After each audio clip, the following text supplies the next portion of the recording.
Hello students, welcome to Raghav Pathshala. Last class में हमने आपके दो पार्ट हमने कर लिए इंट्रोडक्शन के। हम 10.1 और 10.2 प्रश्नावली को आगे हम पढ़ेंगे। वर्थ हमने शुरू किया है। दो जो लेक्चर आपके सामने हाजिर हुए हैं साहब, वो हमने बेसिक 9th क्लास का हमने फंडामेंटल्स यूज किया। पहले हमने देखा था क्या चीज़ें होती हैं, दूसरे के अंदर हमने नोट्स लिखे थे। और उम्मीद है कि जो जो बातें आपको बताई थी, वर्थ की परिभाषा, वर्थ की त्रिज्या क्या होती है, वर्थ जिस तल में स्थित होता है कितने भागों में विभाजित करता है, वर्थ की जीवा, वर्थ का चाप, अर्धवर्थ वगैरह, वर्थ की सबसे बड़ी जीवा व्यास होती है, उनके जितने भी कंसेप्ट है ना साहब, आपने बढ़िया तरीके से क्या कर लिए होंगे, याद कर लिए होंगे। आज हम शुरू करने जा रहे हैं एक्चुअल में। अगर आप इंट्रोडक्शन देखें ना 10वें चैप्टर का, वो आज शुरू है। अगर मैं एक्चुअल में बात करूं ना, अगर हम मेन पॉइंट के ऊपर, मुद्दे के ऊपर बात करें, तो वो हमारा ये है। तो आपको सिर्फ फिर 2 क्लासें क्या थी, तो 2 क्लासें था साहब थी, वो थी 9th क्लास की। ये वर्थ के चाप वगैरह मैं नहीं बताऊंगा ना, तो फिर मैं आगे जब 11वां चैप्टर वर्थ का त्रिज्यखंड पढ़ा, उसके अंदर चाप लिखूंगा, जीवा लिखूंगा, तो बच्चों के मन में थोड़ा सा डाउट रहता है कि सर ये क्या चीज़ है। तो 2 वीडियो कर लिए, क्या 1 घंटे के आसपास फर्क क्या पड़ा हमें? कोई फर्क नहीं पड़ा उससे। तो अब बढ़िया तरीके से आज की लेक्चर को करते हैं। आज आपके 10वां जो लेक्चर है एक्चुअल में, वो सारा हो जाएगा पूरा कंप्लीट। ठीक है, बढ़िया तरीके से एक एक चीज़ को देखते हैं, बढ़िया तरीके से, शानदार तरीके से आपको चीज़ें समझ में आएगी। अभी 2 लेक्चर और आएंगे, एक आज का आएगा और एक कल का आएगा। फिर इंट्रोडक्शन कंप्लीट हो जाएगा पूरी प्रश्नावली का, 10.1 और 10.2 प्रश्नावली। कुछ भी इंट्रोडक्शन नहीं पढ़ना। कुछ बातें, बेसिक बातें 9th क्लास की काम आएगी, जो हम पढ़ लेंगे, वो मैं आपको क्वेश्चंस के अंदर ही बता दूंगा। वैसे पता ही रहता है बच्चों को, तो काम की है जो मैं आपको बता दूंगा। ठीक है, तो आज हम पढ़ लेते हैं स्पर्श रेखा क्या होती है, छेदन रेखा क्या होती है, स्पेशल नोट वगैरह। लगभग 40-45 मिनट के आसपास क्लास बनेगी, लेकिन शानदार तरीके से आपका काम हो जाएगा। ठीक है, तो बढ़िया तरीके से एक एक चीज़ को करते हैं, एक एक क्वेश्चंस को करते हैं, लिखेंगे, करेंगे, हर चीज़ हम काम करेंगे। तो साथ बनाए रखना अपने भाई का, और एक एक चीज़ आपको करेंगे। और कल एक छोटा सा लेक्चर आएगा 10.1 और 10.2 पर में आपको करवाने। 10.1 कोई पर में सिद्ध करवाने लायक नहीं, केवल बात बतानी आपको। 10.2 हम पर में क्या करेंगे, सिद्ध करेंगे बढ़िया तरीके से, क्या है क्या नहीं, क्योंकि आने लायक सवाल है वो। ठीक है, तो इसी बात के साथ शुरू करते हैं साहब आज का लेक्चर, बढ़िया तरीके से नाम लेके। तो हमारी जो आज की हेडिंग रहने वाली है साहब, हेडिंग से पहले कुछ मैं आपको बेसिक बातें बताऊंगा, फिर हम हेडिंग के ऊपर आएंगे। क्योंकि जो हमें पढ़ना है ना, उसके बारे में अगर हमें जानकारी नहीं होगी ना साहब, तो फिर कोई नया शब्द आएगा ना, मैं जब परिभाषा लिखूंगा तो आपको मजा नहीं आएगा चीज़ें समझने में। तो ध्यान देना साहब, हमें खूब सारे वर्त बनाने हैं। तो एक बार छोटे छोटे वर्त से शुरुआत कर रहे हैं। ये साहब वर्त है। मैं एक बार के लिए आपके सामने 3 वर्त बनाने की कोशिश कर रहा हूँ, जिनके केंद्र सबके सेम ही रख रहा हूं एक बार।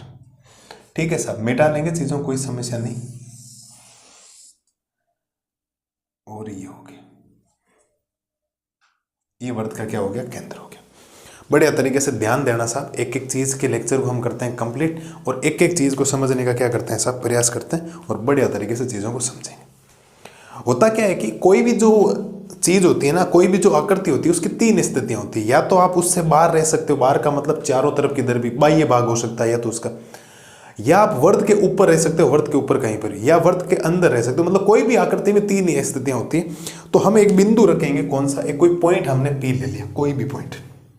सपोज दैट आप घर से बाहर हो, आप घर से अभी कोचिंग आए हुए हो, और आप घर से बाहर हो, आप मतलब इस वर्त के बाहर स्थित हो, मतलब कहीं पर भी हो सकते हो। फिर आप धीरे से घर की सीमा में आ गए, इसका मतलब वर्त के ऊपर आ गए, ये पी बिंदु हो जाएगा। और फिर आप धीरे से घर के अंदर आ गए। समझे आप लोग? क्योंकि एक बिंदु की 3 स्थितियां होती किसी भी आकृति के अंदर। या तो आप घर के अंदर रहोगे, या घर की दीवार के ऊपर रहोगे, या घर से बाहर रहोगे। अब घर से बाहर होने का मतलब चारों तरफ किधर भी रह सकते हो। इस वर्त में बाह्य बाहर होने का मतलब होता है वर्त का बहिर्भाग, वो बहिर्भाग कहीं पर भी हो सकता है। अब वर्त के ऊपर यहाँ कहीं पर भी बिंदु हो सकता है, और वर्त के अंदर आप कहीं पर भी रह सकते हो। ठीक है साहब, और अगर आप थोड़ा सा नोटिस करेंगे तो इस बिंदु P से जाने वाली अगर कोई रेखा आप बनाओगे, तो रेखा आपको बनानी पड़ेगा, इस P से निकलती हुई रेखा आप एक ऐसी रेखा बनाएंगे, ये वाले क्या करेंगे आप लोग, एक रेखा बनाएंगे जो आपको ध्यान रखनी है। ये कोई वर्त को और कहीं प्रतिच्छेद कर रही, बिल्कुल भी नहीं कर रही है सर। लेकिन ये तो वर्त को प्रतिच्छेद करेगी, बिल्कुल करेगी साहब। और वर्त को कितनी बार प्रतिच्छेद करते हुए जाएगी, और ये वर्त को एक बार प्रतिच्छेद करते हुए जाएगी, इस बात को ध्यान रखना। ठीक है, और ये वर्त के अंदर है, तो वर्त के अंदर है तो कोई दिक्कत नहीं साहब। ये लो साहब, ये वर्त के अंदर। मेरे हिसाब से मैंने जो आपके सामने डायग्राम बनाए, तो आपको समझ में आ जाने चाहिए। या वर्तकार इसका कोई कनेक्शन नहीं, कहीं पर भी कोई कनेक्शन नहीं। यहाँ वर्त में ये एक जगह प्रतिच्छेद कर रही है साहब, देखो यहाँ पर, लेकिन यहाँ ये वर्त में दो जगह प्रतिच्छेद कर रही है, ए पर और एक बिंदु है आपका बी पर। एक रेखा एक वर्त को ज़्यादा से ज़्यादा दो बार प्रतिच्छेद कर सकती, या एक बार करेगी या एक बार भी नहीं करेगी, इस बात को ध्यान रखना। अगर वर्त को कोई रेखा प्रतिच्छेद नहीं किया जाएगा तो ये जो आपके सामने रेखा बनी है साहब, इसको हम बोलेंगे अप्रतिच्छेदी रेखा। ये आपकी कौन सी रेखा कहलाएगी साहब? अप्रतिच्छेदी रेखा। समझ गए पहली बात। अगर कोई रेखा किसी वर्त को बिल्कुल भी प्रतिच्छेद नहीं कर रही है तो उसको हम अप्रतिच्छेदी रेखा बोलते हैं। मतलब ये चित्र दे रहे हैं आपको एनसीईआरटी के अंदर, मैं आपको समझाने का प्रयास कर रहा हूँ, लेकिन ये तो वर्त को प्रतिच्छेद कर रही है बिल्कुल साहब। और अगर कोई रेखा वर्त को एक बिंदु पर प्रतिच्छेद करेगी तो उसको हम बोलेंगे साहब स्पर्श रेखा। कौन सी रेखा बोलेंगे साहब? उसको स्पर्श रेखा बोलेंगे। ये आपकी अप्रतिच्छेदी रेखा है और ये है आपकी स्पर्श रेखा। हम एकदम बढ़िया तरीके से डायग्राम बनाएंगे। अभी आप केवल और केवल चीजें सुन ले, मैं आपको जो कहना चाह रहा हूँ शानदार तरीके से आपको एक एक चीज समझाई जाएगी, मस्त रहिए आप लोग, ठीक है सर? बिल्कुल सर। लेकिन ये ध्यान रखना, ये वर्त और ये जो स्पर्श रेखा का ये जो उभयनिष्ठ बिंदु होता है ना, इसको बोला जाता है स्पर्श बिंदु। बहुत बार एग्जाम में क्वेश्चन आ चुका है, एक दो बार रिपीट भी हो गए, इस बात को ध्यान रखना। मतलब ऐसी रेखा जो वर्त को एक बार भी प्रतिच्छेद नहीं करे अप्रतिच्छेदी रेखा कहलाती। ऐसी रेखा जो वर्त को एक बार प्रतिच्छेद करे स्पर्श रेखा कहलाती। और स्पर्श रेखा और वर्त का जो प्रतिच्छेद बिंदु होगा, स्पर्श रेखा और वर्त का जो प्रतिच्छेद बिंदु होगा उसको हम बोलेंगे स्पर्श बिंदु। और ऐसी रेखा जो वर्त को कितनी बार प्रतिच्छेद करे साहब? दो बार प्रतिच्छेद करे, उसको हम बोलेंगे आपकी छेदक रेखा। कौन सी रेखा साहब? छेदक रेखा, या इसको दुनिया वालों ने बोला है छेदन रेखा। ठीक है, कौन सी रेखा बोला है साहब? छेदन रेखा। धीरे धीरे चीजों को समझते जाएं, क्या है क्या नहीं। हमने बेसिक शुरुआत की एकदम 10th क्लास की, क्या होती है क्या नहीं होती, ठीक है। ऐसी रेखा जो वर्त को एक बार भी प्रतिच्छेद नहीं करेगी अप्रतिच्छेदी रेखा कहलाएगी। ऐसी रेखा जो वर्त को एक बिंदु पर प्रतिच्छेद करेगी, एक बिंदु पर काटेगी, उसको स्पर्श रेखा बोलेंगे। हमें सबकी परिभाषाएं पढ़नी, चिंता मत करो आप लोग, इसकी हम नहीं करेंगे केवल ये तो एक डायग्राम बताना, इसके बारे में इसके बारे में ये तो इतना नहीं, स्पर्श रेखा के बारे में बहुत सारी बातें हमें करनी। पूरा चैप्टर स्पर्श रेखा के ऊपर निर्भर है साहब, पूरे चैप्टर में स्पर्श रेखा है, ठीक है। स्पर्श रेखा ऐसी रेखा जो वर्त को एक बिंदु पर काटेगी, एक बिंदु पर प्रतिच्छेद करेगी, स्पर्श रेखा कहलाएगी। और स्पर्श रेखा और वर्त का जो प्रतिच्छेद बिंदु होगा, स्पर्श रेखा और वर्त का जो प्रतिच्छेद बिंदु होगा वो स्पर्श बिंदु होगा, ठीक है साहब। ऐसी रेखा जो वर्त को दो बिंदुओं पर प्रतिच्छेद करेगी, दो बार काटेगी, उसको छेदक रेखा यानी कि छेदन रेखा बोला जाएगा। मेरे हिसाब से किसी भी लाल और लाली को इसमें कोई समस्या नहीं होनी चाहिए साहब, जो मैंने बातें आपके सामने रखी। हमने परिभाषाएं शुरू कर ली। हम जब लिखना शुरू करेंगे बढ़िया तरीके से, ये विभिन्न चित्र हैं, कुछ महत्वपूर्ण चित्र आपके अगर हेडिंग के तौर पर मैं मानूं तो ये है कुछ महत्वपूर्ण चित्र जो आपको ध्यान रखना, ठीक है। तो ये बातें आपको ध्यान रखनी। फिर हम शुरुआत करेंगे स्पर्श रेखा से। छेदक रेखा स्पर्श रेखा होगी और स्पर्श रेखा और वर्त का प्रतिच्छेद बिंदु स्पर्श बिंदु कहलाता है। सबको सिस्टमेटिक तरीके से लिखवाऊंगा सब, चिंता मत करो आप लोग। आप मेरे से जुड़े हो ना तो कोई प्रॉब्लम आएगी नहीं मैथमेटिक्स में, हर चीज़ आपको लिखेंगे। लेकिन पहले जो लिखवाना उसके बारे में सुन तो लो। चलो सर, अब बात करते हैं स्पर्श रेखा की, क्योंकि हमें जो सबसे ज़्यादा चीज़ें पढ़नी है ना वो इसके बारे में पढ़नी, ठीक है। इस स्पर्श रेखा के बारे में साहब तीन स्थितियां सबसे बड़ी। कितनी स्थितियां साहब? तीन स्थितियां।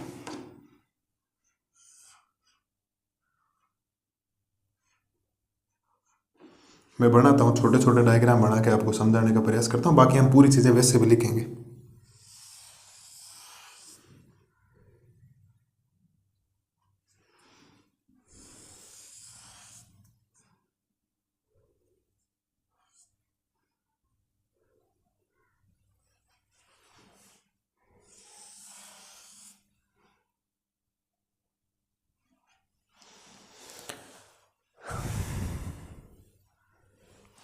हमें तीन चीजें वो पूछ सकता है कि अगर हमने वर्त के अंदर कोई बिंदु रख दिया, अगर हमने कोई वर्त के अंदर बिंदु रख दिया, कोई भी बिंदु एक वर्त के अंदर रख दिया, तो पूछेगा वर्त के अंदर बिंदु, या अगर कोई बिंदु वर्त के अंदर स्थित है तो वहां से कितनी स्पर्श रेखाएं गुजर सकती।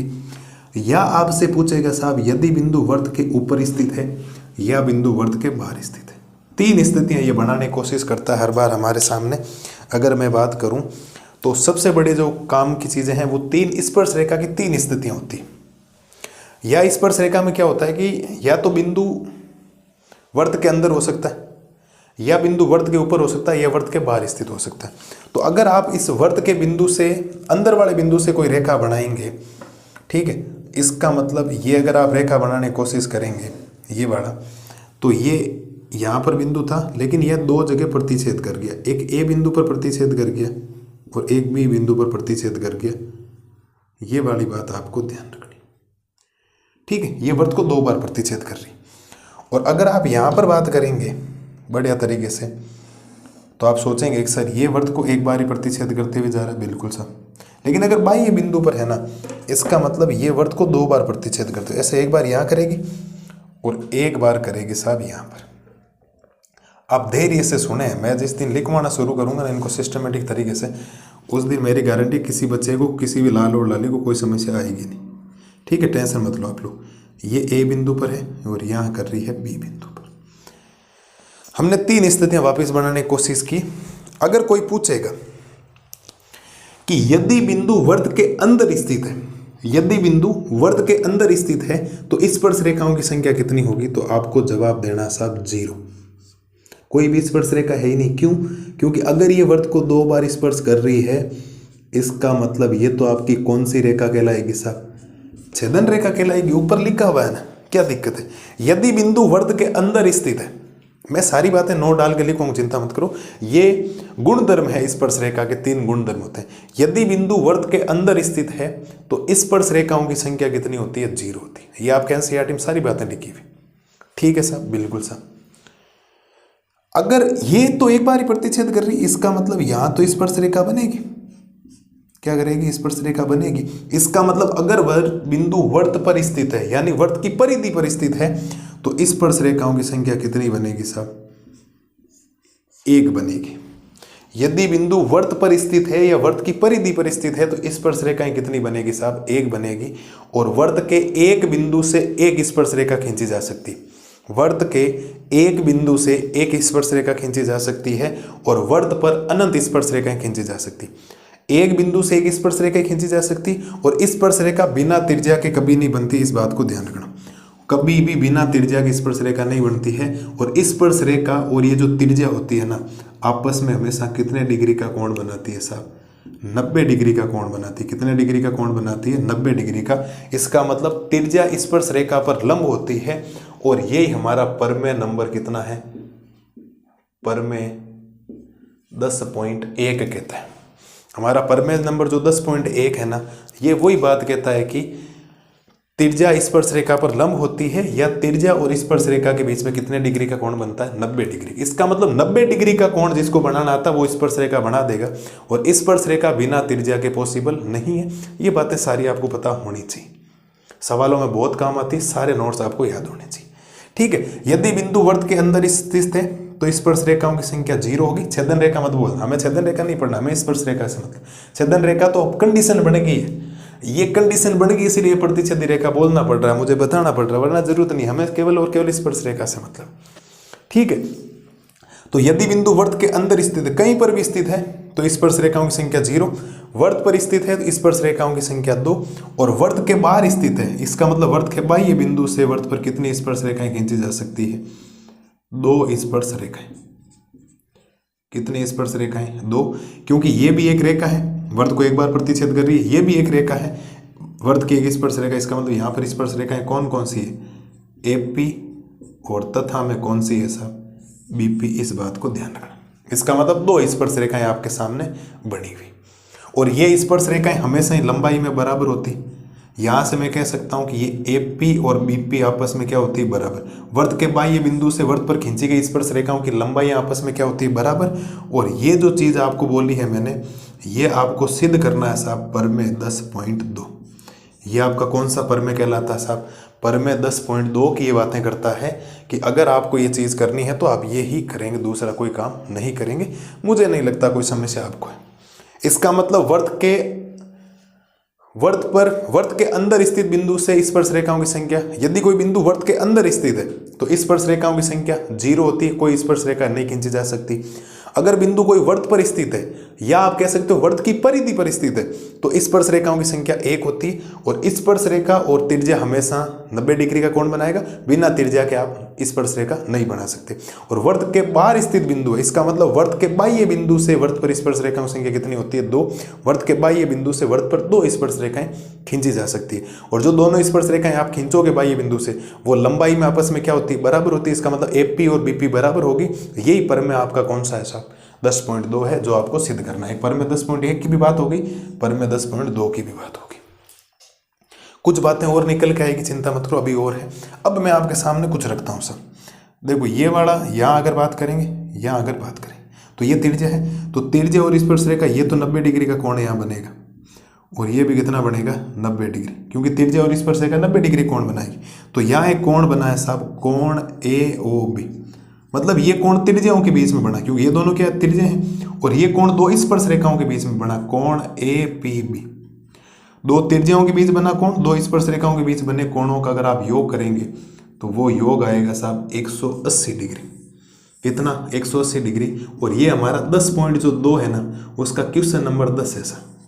हम 10.2 प्रश्नावली पढ़े, उसका क्वेश्चन नंबर 10 है। और ये क्यों हुआ? अगर आप रीजन सोचेंगे ना, तो अगर आप बात करेंगे AOBP, एक चतुर्भुज है क्योंकि 4 भुजाएं होगी, 1 2 3 4, 1 2 3 4 भुजाएं होगी।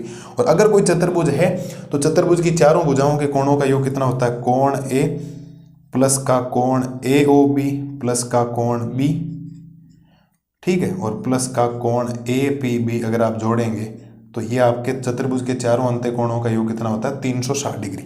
तो A भी 90 डिग्री है, B भी 90, तो 90 और 90 मिलकर कितना होगा? 180, और प्लस का 180 इधर जाएगा तो 360 में से घटाना पड़ेगा, और 360 में से 180 जब माइनस होगा तो आपके पास बचेगा 180 डिग्री। इसका मतलब ये आपको बातें ध्यान रखनी, मतलब वर्त की 2 त्रिज्याओं के बीच बना कोण तथा वर्त की 2 स्पर्श रेखाओं के बीच बने कोणों का जो योग होता है वो होता है साहब 180 डिग्री। ये क्यों मैं आपसे पूछ रहा हूं? एग्जाम में आपको 1 नंबर का कोई सवाल दे देगा, सपोज दैट कि ये स्पर्श रेखाएं 80 डिग्री का कोण बना रही है। स्पर्श रेखाएं कितने डिग्री कोण बना रही है? 80 डिग्री का। वो पूछेगा त्रिज्या कितने का बनाएगी, तो आपको सीधा सीधा पता होना चाहिए त्रिज्या यहाँ कितने डिग्री का कोण बनाएगी साहब? 100 डिग्री का। क्यों? क्योंकि आमने सामने का जो कोणों का योग होता है, त्रिज्याओं के बीच बने कोणों का योग और स्पर्श रेखाओं के बीच बने कोणों का योग जब आप करोगे तो वो योग आपके पास कितना दर्शाएगा? 180 डिग्री दर्शाएगा। कितना दर्शाएगा? 180 डिग्री। इसका मतलब ये 80 है तो ये 100 हो जाएगा। और कभी आपको बोल दिया कि त्रिज्या अगर सपोज डेट 50 डिग्री का कोण बना रही, त्रिज्या कितने डिग्री कोण बना रही? 50 का, तो स्पर्श रेखाएं कितने का बनाएगी? तो 50 में क्या जोड़ो? 180 आ जाए, तो आप कहेंगे सर ये त्रिज्या 130 डिग्री का कोण आपके सामने बनाएगी। त्रिज्या कितने डिग्री का कोण बनाएगी साहब? 180 डिग्री का। मुझे नहीं लगता ये जो बातें मैंने आपके सामने रखी है साहब उससे कोई भी आपको दिक्कत आएगी। अब इनको हमें सिस्टमेटिक तरीके से लिखना, इतनी बात आपको करनी है। बाकी यही चीज़ें हैं, ये पर में 10.1 और पर में 10.2 ये सारी मैं बातें बता दूं। अब ये योग इनका याद रखना, बाकी सिद्ध करने वाला सवाल क्वेश्चन नंबर 10 में आपको वैसे भी करवाया जाएगा, तो कोई समस्या किसी प्रकार की आपको आएगी नहीं। बेसिक बातें आपको बहुत इंपॉर्टेंट तरीके से मैंने एक चीज़ को कनेक्टेड करके वर्ड को लेकर आया हूँ कि यहाँ से यहाँ चीज़ें आ जाए, तो आपको बहुत बढ़िया तरीके से काम आपको करना पड़ेगा। ठीक है, तो पहले ये 3 डायग्राम बनाएंगे बढ़िया तरीके से, फिर इन 3 डायग्राम से हमारे पास 2 चीज़ें आएगी, एक स्पर्श रेखा आएगी, एक छेदन रेखा आएगी। इनकी परिभाषाएं लिखेंगे, इनके बीच में क्या होता है, स्पर्श बिंदु क्या होता है, इनके बारे में बात करेंगे। फिर हम स्पर्श रेखा के क्या लिखेंगे? गुणधर्म लिखेंगे। ये 3 गुणधर्म होते हैं, बिंदु अंदर हो सकता है, बिंदु वर्त के ऊपर हो सकता है, बिंदु वर्त के बाहर स्थित होते हैं। वो अंदर है तो स्पर्श रेखा की संख्या 0 होती, वर्त के ऊपर स्थित है इसका मतलब स्पर्श रेखा की संख्या 1 होती, और वर्त के बाह्य बिंदु से वर्त पर 2 स्पर्श रेखाएं खींची जा सकती है। वर्त के एक बिंदु से 1 स्पर्श रेखा होती और वर्त पर अनंत स्पर्श रेखाएं हो सकती है, क्योंकि वर्त के ऊपर अनंत बिंदु हो सकते हैं। तो वर्त पर अगर अनंत बिंदु होंगे तो वर्त पर स्पर्श रेखाओं की संख्या भी कितनी होगी? अनंत होगी। वर्त के एक बिंदु से 1 स्पर्श रेखा 2 से 2। एक पॉइंट याद देख रखना कि अगर आप सपोज दैट एक त्रिज्या यहाँ बना देते हो, यहाँ पर एक पॉइंट आपने क्यू यहाँ ले लिया, तो आप एक स्पर्श रेखा और बना सकते हो यहाँ पर। इसका मतलब एक वर्त में कितनी समांतर स्पर्श रेखाएं हो सकती हैं? एक वर्त में कितनी समांतर स्पर्श रेखाएं? समांतर स्पर्श रेखाएं कितनी हो सकती है साहब? 2। ज्यादा से ज्यादा एक वर्त में कितनी समांतर स्पर्श रेखाएं हो सकती है? 2 हो सकती है, इससे ज्यादा कभी नहीं होगी। क्योंकि अगर आपने यहां बनाने की कोशिश कर दी, इसका मतलब ये प्रतिच्छेद कर गया, ये समांतर नहीं। आप यहां बनाओ या आप किसी वर्त में अगर यहां ऐसे बनाओगे, ऐसे मतलब एक एक बार प्रतिच्छेद करती हुई जा रही है ऐसे, तो 2 ही बन सकती है। इसका मतलब एक वर्त में कितनी समांतर स्पर्श रेखाएं हो सकती है, किसी वर्त में कितनी स्पर्श रेखाएं समांतर हो सकती है, तो आपको जवाब देना 2। ये बात आपको ध्यान रखनी। और वर्त के बाह्य बिंदु से ये जो स्पर्श रेखाएं आप बनाते हो, ये लंबाई में आपस बराबर होती है, ये 10 होगी, ये भी 10 होगी, और ये पर में 10.2 है। और आमने सामने 2 त्रिज्याओं के बीच बना कोण और 2 स्पर्श रेखाओं के बीच बने कोणों का अगर आप योग करेंगे साहब, तो योग आएगा 180 डिग्री, 180 डिग्री। आपको ध्यान रखना। मुझे नहीं लगता किसी प्रकार की कोई समस्या आपको आनी चाहिए। बढ़िया तरीके से मैंने 20-25 मिनट आपको लिए, आपको सारी चीज़ें बता दी। अब चाहे 20-25 मिनट आपको लगेंगे भी नहीं, जब मैं सारी चीज़ें बोलूँगा ना आपके सामने, तो आपको आनंद आ जाएगा पढ़ने के लिए। क्या चीज़ें, इतना शानदार तरीके से भी मैं नोट्स आपके सामने सजाने वाला, एक एक चीज़ दूर दूर लिख के पूरी चीज़ें आपको बताऊँगा।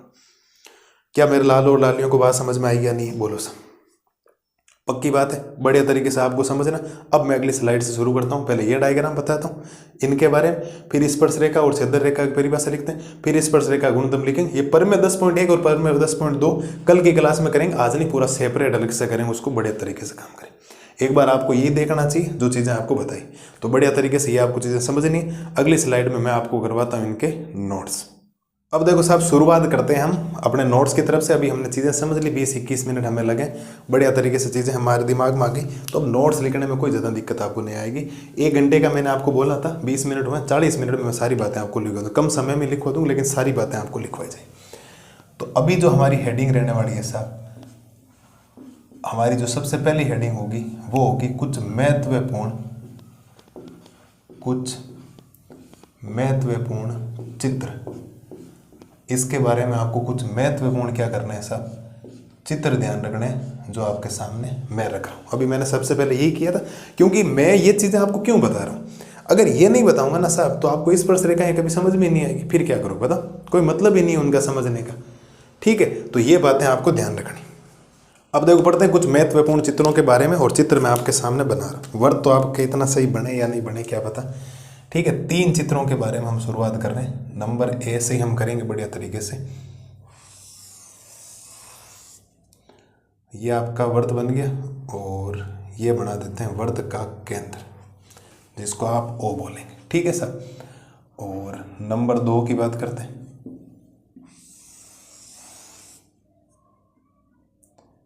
ठीक है, ये नंबर 2 की बात करते हैं, और ये हो जाएगा यहाँ पर। और नंबर 3 की बात कर लेते हैं यहाँ पर। अब वर्त जैसा भी बने, आप लोग थोड़ा सा एडजस्ट करना। कोशिश तो मेरी यही रहेगी कि ढंग का ही बनाऊँ आपके लिए, बट इतना गोल हाथ घूमना मुश्किल है। ये बन गया आपके सामने। ठीक है, 3 बिंदु लेता हूँ मैं आपके सामने। एक बिंदु मैंने यहाँ वर्त के यहाँ बाहर ले लिया, पी नाम देते हैं। ठीक है, धीरे धीरे इसके वर्त के ऊपर लेते हैं, यहाँ पर ये बिंदु पी बोलते हैं, और फिर ले लिया आपने वर्त के अंदर। ध्यान देना साहब, इधर सारी बातें आपको बता रखी। अगर इस बिंदु से होते हुए कोई रेखाखंड आप खींचेंगे, तो अगर आप सीधा मैं सीधे रेखाखंड की बात कर रहा हूँ, एक बार आप एकदम सीधा रेखाखंड अगर आप बनाएंगे, ठीक है, तो ये आपके सामने ऐसा एक रेखाखंड बनेगा। ठीक है, यहाँ से अगर आप बनाएंगे तो आपके सामने ये कुछ ऐसा बनने वाला, ये बड़ा।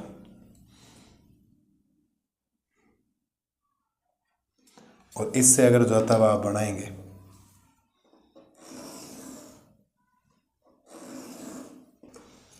ये आपके सामने कुछ ऐसा बनेगा। ठीक है, और ये यहाँ आपको एक जगह प्रतिच्छेद कर रहा है, एक तो ए बिंदु पर प्रतिच्छेद कर रहा है, ये एक बी बिंदु पर प्रतिच्छेद कर रहा है। ध्यान देना साहब, यहाँ से शुरुआत हम करते हैं। हमारे कुछ महत्वपूर्ण चित्र में 3 चित्र हमारे सामने हैं। हमने 3 कंडीशन बनाने की कोशिश की है। एक बार हमने ये जो बिंदु है वो वर्त के बाहर रखा है, एक बार हमने वर्त के ऊपर स्थित किया है, और एक बार हमने वर्त के अंदर भेजा सा। और किसी आकृति के अंदर 3 स्थितियां हो सकती है, या तो आप उससे बाहर रहेंगे पूरा बार, या आप उसके ऊपर 4 दीवारी ऊपर, मतलब वर्त की परिधि पर है, चतुर्भुज है, चतुर्भुज के परिमाप है, या आप वर्त के अंदर रहेंगे, जो भी है हम 30 वर्त पढ़ रहे हैं, तो या तो आप वर्त के बाहर बहिर्भाग में, या वर्त पर, या वर्त के अभ्यंतर भाग अंदर रहेंगे, इसके अलावा कुछ भी नहीं। अगर वर्त और कोई स्पर्श रेखा प्रतिच्छेद नहीं करती है तो इस चित्र का आपको नाम देना साहब अप्रतिच्छेदी रेखा।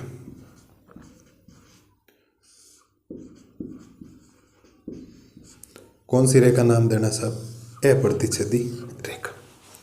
मतलब ऐसी रेखा जो वर्त को एक बार भी प्रतिच्छेद ना करे। मैं इसकी परिभाषा नहीं लिखूंगा साहब, ये आपको ध्यान रखना।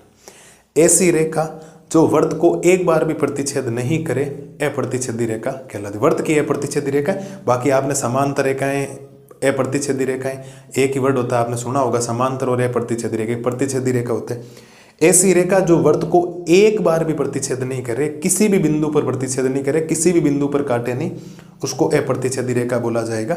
ये तो एक किताब वाले ने दिया, तब मैंने आपके सामने डायग्राम बनाया। इसको आप क्या नाम देंगे साहब? इसको हम क्या नाम देंगे? ये जो आपकी रेखा बनी है ना, ये बनी,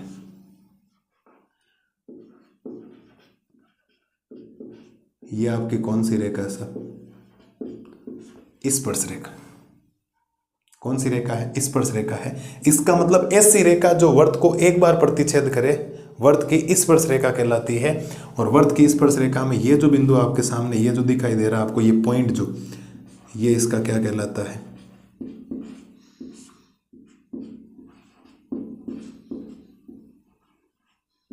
स्पर्श बिंदु। ये आपकी स्पर्श रेखा है और ये क्या कहलाता है? स्पर्श बिंदु। ऐसी रेखा जो वर्त को एक बार प्रतिच्छेद करे स्पर्श रेखा कहलाती है। स्पर्श रेखा और वर्त का प्रतिच्छेद बिंदु स्पर्श बिंदु कहलाता है। क्या कहलाता है? स्पर्श रेखा। लेकिन ये तो दो जगह प्रतिच्छेद कर रहा है, और ऐसी रेखा जो दो बार प्रतिच्छेद करेगी उसको आप बोलेंगे साहब छेदन रेखा।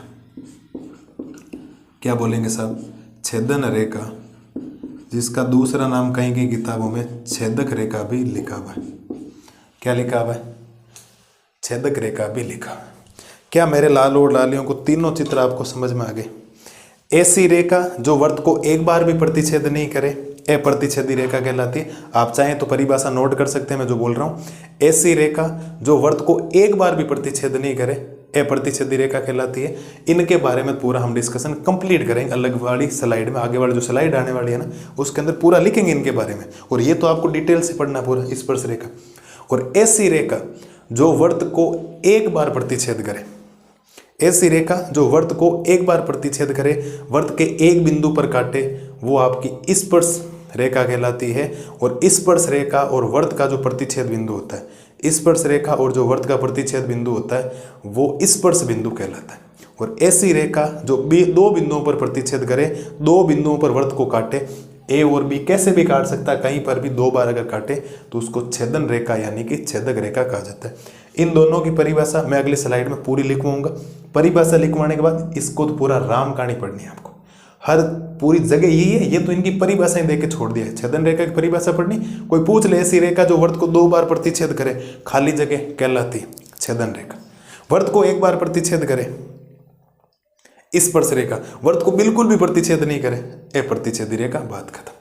आपको अपने नोट्स में अप्रतिच्छेदी रेखा की यही परिभाषा ध्यान रखनी है। ऐसी रेखा जो वर्त को एक बार भी प्रतिच्छेद नहीं करे, किसी भी बिंदु पर काटे नहीं, अप्रतिच्छेदी रेखा कहलाती है। एक बिंदु पर प्रतिच्छेद करने वाली रेखा स्पर्श रेखा होगी। स्पर्श रेखा और वर्त का प्रतिच्छेद बिंदु स्पर्श बिंदु कहलाएगा। ये सारी बातें लिखूंगा मैं, चिंता मत। स्पर्श बिंदु और क्या कहलाएगी, ठीक है। और ऐसी रेखा जो वर्त को दो बिंदुओं पर प्रतिच्छेद करे, दो बिंदुओं पर प्रतिच्छेद करने वाली जो रेखा होगी, वर्त को दो बार काटेगी, उसको हम बोलेंगे छेदन रेखा यानी कि छेदक रेखा। उम्मीद है प्रत्येक लाल और लाली को ये तीन शुरुआत के जो बेसिक डायग्राम हमने बनाए वो बढ़िया तरीके से आपको बनाने और बढ़िया तरीके से आपको लिखने से। मुझे नहीं लगता कोई समस्या आपको आएगी किसी भी प्रकार की, और आपको ये चीज़ें करनी है। और ये जो स्पर्श रेखा होती है, इसको इंग्लिश मीडियम में बोला जाता है टेंजेंट लाइन। क्या बोला जाता है साहब? टेंजेंट लाइन बोला जाता है। और ये जो छेदन रेखा होती है, इसको इंग्लिश मीडियम में बोला जाता है सीकेंट लाइन। क्या बोला जाता है साहब? Secant line. इस बात को ध्यान रखना, मेरे हिसाब से कोई प्रॉब्लम आपको आएगी नहीं किसी भी प्रकार की। आप थोड़े इंग्लिश मीडियम के वर्ड भी ध्यान रखें। और ए प्रतिच्छेदी रेखाओं क्या बोला जाता है? Non intersecting lines. क्या बोला जाएगा? Non intersecting lines. क्या बोला जाएगा साहब? Non intersecting lines.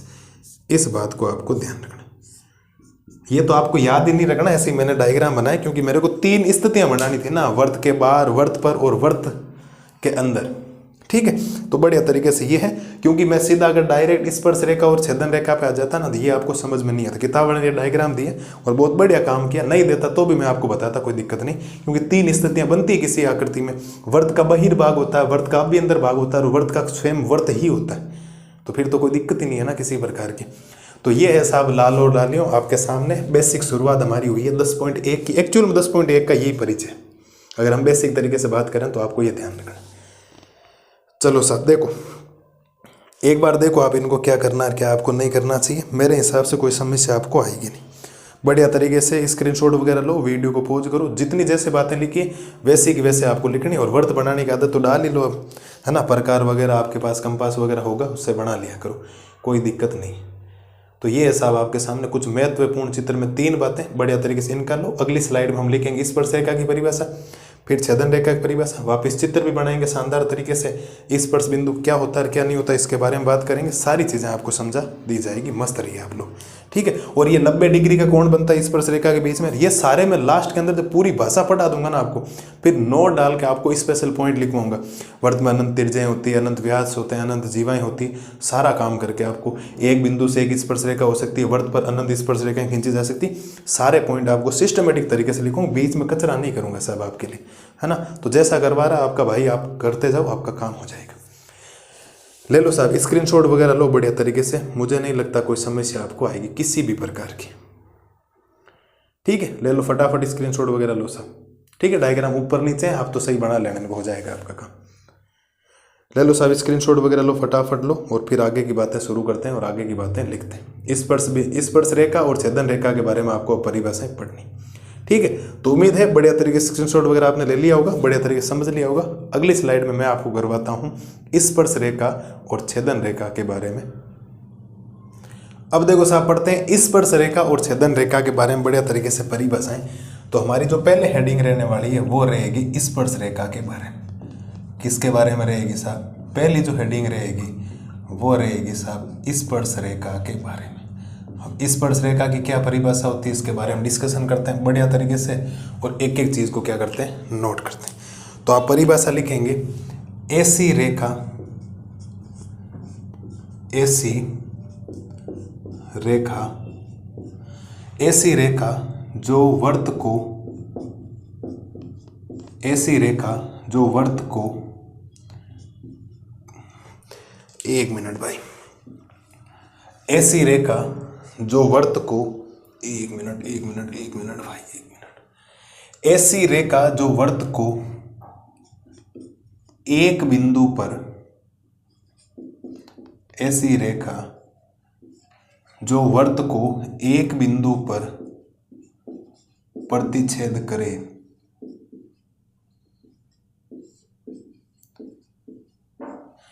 ऐसी रेखा जो वर्त को एक बिंदु पर प्रतिच्छेद करे उसे वर्त की स्पर्श रेखा, उसे वर्त की स्पर्श रेखा कहते हैं। ऐसी रेखा जो वर्त को एक बिंदु पर प्रतिच्छेद करे उसे स्पर्श रेखा कहते हैं। मुझे नहीं लगता कोई दिक्कत आपको आएगी। अब इसी के साथ में क्या करेंगे, पहले परिभाषा लिखेंगे छेदन रेखा की। किसकी परिभाषा लिखेंगे? इसके साथ के साथ में छेदन रेखा की हम परिभाषाएं लिख रहे हैं, ठीक है। फिर दोनों के चित्र साथ में बना देंगे क्योंकि जगह बच जाएगी ना, 2 चित्र वरना एक बने फिर जगह नहीं रहेगी। और इसकी परिभाषा आपको याद रखना है ऐसी रेखा, क्या लिखेंगे? ऐसी रेखा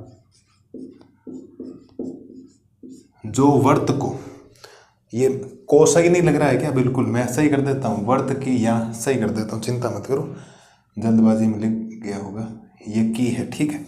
ऐसी रेखा जो वर्त को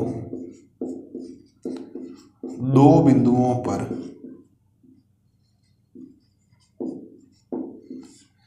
ऐसी रेखा जो वृत्त को दो बिंदुओं पर प्रतिच्छेद करे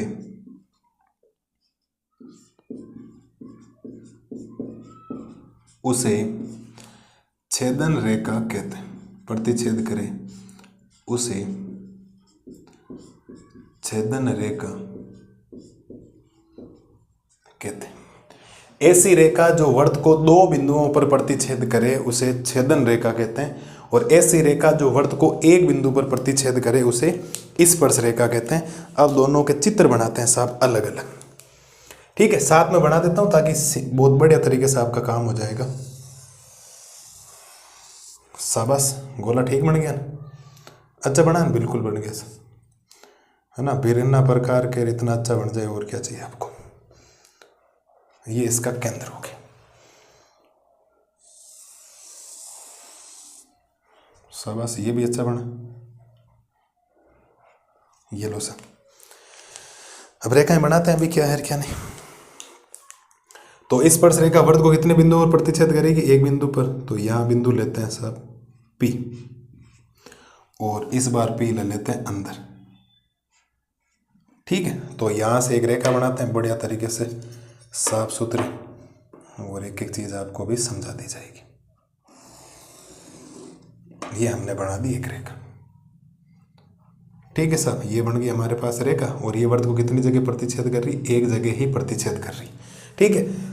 और ये अगर आप रेखा बनाना चाहेंगे तो ये वृत्त को दो बार प्रतिच्छेद कर रही।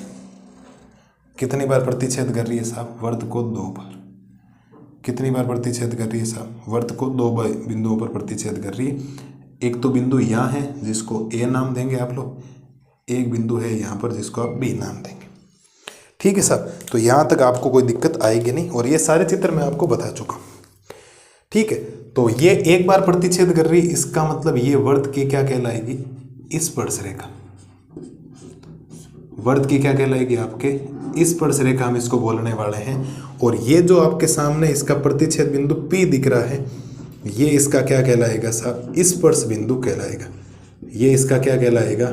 स्पर्श बिंदु। अभी मैं परिभाषा लिखवा दूंगा इसकी तो।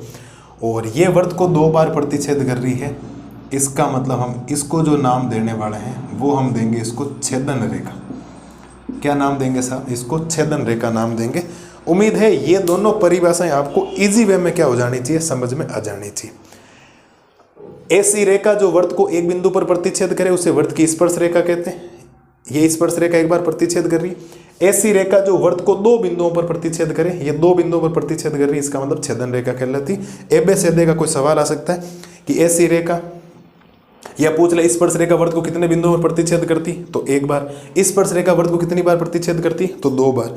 ये बातें आपको ध्यान रखनी है, और उम्मीद है प्रत्येक लाल और लाली ये तो आप ध्यान रखेंगे ही रखेंगे, ठीक है। इसको मैं थोड़ा सा छोटा कर देता हूँ ताकि मेरे नोट जो लिखवाना है ना वो मैं लिखवा सकूँ आपको,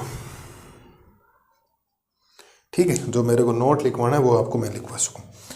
और नोट में आपको ध्यान रखना है सब, नोट में आपको क्या ध्यान रखना है? स्पर्श रेखा, नोट में आपको ध्यान रखना है स्पर्श रेखा तथा वृत्त का प्रतिच्छेद बिंदु, स्पर्श रेखा तथा वृत्त का प्रतिच्छेद बिंदु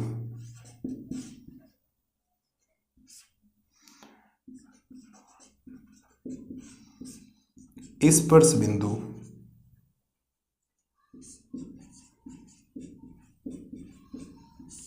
कहलाता है। स्पर्श रेखा तथा वृत्त का प्रतिच्छेद बिंदु स्पर्श बिंदु कहलाता है। क्या प्रत्येक लाल और लाली को बात समझ में आई मैंने जो बोली आपके सामने? स्पर्श रेखा तथा वृत्त का प्रतिच्छेद बिंदु स्पर्श बिंदु कहलाता है। यह लोग ऐसे बोलते हैं कि वृत्त तथा स्पर्श रेखा के प्रतिच्छेद बिंदु को स्पर्श बिंदु कहते हैं। तो बात एक ही, आपको तो ये कोई सवाल सीधा डायरेक्ट पूछ लेगा। राजस्थान बोर्ड 2022 में या 23 में पूछा गया, 23 में पूछा गया, ठीक है। 2023 का सवाल है कि स्पर्श रेखा और वृत्त का प्रतिच्छेद बिंदु क्या कहलाता है? खाली जगह में था या मेरे हिसाब से एबीसीडी में था? खाली जगह में था, आपके रिक्त स्थान में था राजस्थान बोर्ड में, तो वहाँ से आपको सवाल ध्यान रखना है। तो ये है साहब आपके सामने जो स्थितियाँ बनाई हैं अगर ये थोड़ी सी पंखुड़ियाँ ज़्यादा निकल गई तो इनको छोटा कर दो, क्या दिक्कत है। ये आपके सामने इनका डायग्राम है सब। स्पर्श रेखा और छेदन रेखा के बारे में आपको परिभाषाएं ध्यान रखनी। हम सारी चीज़ें स्पर्श रेखा, ये स्पर्श रेखा का डायग्राम है, ये छेदन रेखा का डायग्राम है। अब कैसे आप हाथों हाथ दोनों डायग्राम अलग अलग बनाएंगे तो बना लें, वरना साथ में बनाएंगे तो भी कोई दिक्कत है नहीं मेरे हिसाब से। तो एक स्पर्श रेखा होगी, एक छेदन रेखा होगी। स्पर्श रेखा इसीलिए क्योंकि वर्त को एक बार प्रतिच्छेद कर रही है, छेदन रेखा इसीलिए क्योंकि वर्त को 2 बार प्रतिच्छेद कर रही है। स्पर्श रेखा और वर्त का जो प्रतिच्छेद बिंदु उसको हमने स्पर्श बिंदु नाम में दिया। क्या किसी को दिक्कत है लाल और लाली को? और स्पर्श रेखा और वर्त का प्रतिच्छेद बिंदु स्पर्श बिंदु कहलाता है, पॉइंट ऑफ कॉन्टेक्ट जिसको आप लोग बोलते हैं। मुझे नहीं लगता किसी प्रकार की कोई समस्या आपको आएगी, और आप कतई ये नहीं कह सकते कि सर ने आपको लाजवाब तरीके से समझाया नहीं। बहुत बढ़िया तरीके से आपको एक एक पॉइंट समझाए, और इनके बारे में 20 मिनट मैंने पहले लिए हैं बातें बताने वक्त। और जब मैंने वो 20 मिनट लिए हैं ना, तो अब फायदा उसका ये है, उसका फल अब मिल रहा है, क्योंकि ये चीज़ें बहुत ईजी वे में समझ में आ रही। किस स्पर्श रेखा मैं सीधा डायरेक्ट पॉइंट पे कनेक्शन करता रही, मैं चित्र भी ये बनाता ना, तो आपके दिमाग में एक बार का रिएक्ट पक्का होता कि ये सर क्या कर रहे हो आप लोग, क्या बताया आपने। तो पूरी 20 मिनट में कोई दिक्कत नहीं। और मेरा तो यही मानना है, मैं तो कोचिंग में यही करता हूँ, जहाँ पढ़ाने जाता हूँ पहले पूरा जो पढ़ाना है बैगबंदी करवा देता हूँ बच्चों से। एक दिन सुनो केवल और केवल, उसके बारे में क्या पढ़ना है क्या नहीं पढ़ना उसके बारे में सुनिए। अगला जो काम करना वो अपने आप ही, जब लिखवाऊंगा तो आपके 50% चीज़ें दिमाग में रहेगी। स्पर्श रेखा के बारे में पता था, 1 बार प्रतिच्छेद करती है, छेदन रेखा 2 बार प्रतिच्छेद करती है, ऐसा चित्र बनेगा। वर्त और स्पर्श रेखा का प्रतिच्छेद बिंदु स्पर्श बिंदु कहलाएगा। तो चीज़ें तो आपको पहले से पता थी ना, तो क्या दिक्कत थी फिर? कोई समस्या भी नहीं है किसी प्रकार की। तो ये है साहब आपके सामने स्पर्श रेखा और छेदन रेखा के बारे में बातें जो आपको ध्यान रखनी। अब हमें अभी जो पढ़ना है ना अगला, वो पढ़ना है स्पर्श रेखा के गुणधर्म। अब स्पर्श रेखा के 3 गुणधर्म होते हैं। बाह्य बिंदु से 2 स्पर्श रेखाएं, वर्त पर स्थित 1 स्पर्श रेखा, और वर्त के अंदर 0 स्पर्श रेखाएं खींची जा सकती है। 3 पॉइंट ये हो गए।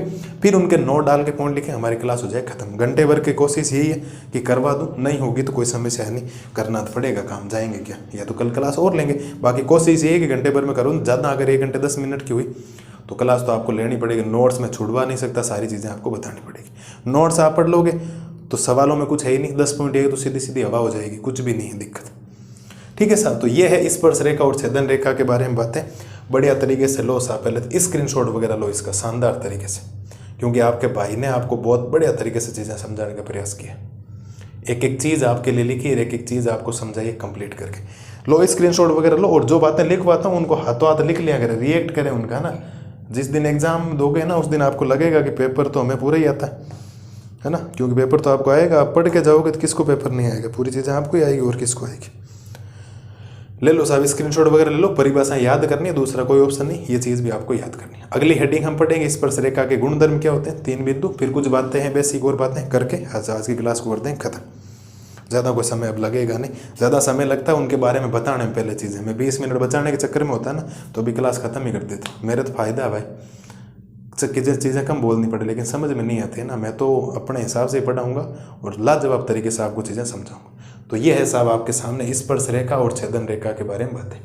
ले लो अगर किसी ने स्क्रीनशॉट वगैरह नहीं ली। ऐसी रेखा जो वर्त को 1 बिंदु पर प्रतिच्छेद करे उसे वर्त की स्पर्श रेखा कहते हैं, और ऐसी रेखा जो वर्त को 2 बिंदुओं पर प्रतिच्छेद करे उसे छेदन रेखा कहते हैं। बिल्कुल सर, ये है परिभाषाएं, कोई दिक्कत आपको नहीं आएगी।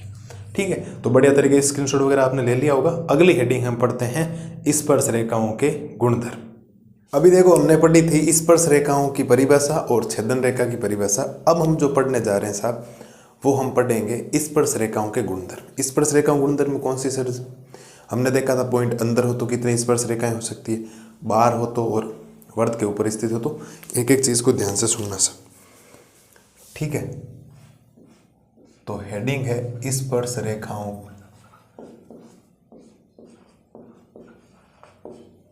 स्पर्श रेखा के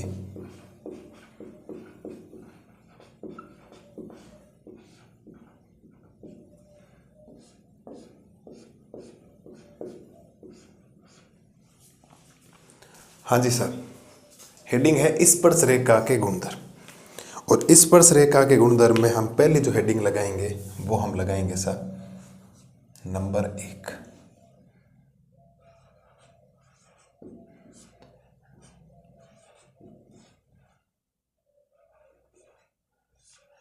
जब बिंदु वर्त के अंदर स्थित, जब बिंदु वर्त के अंदर स्थित हो तो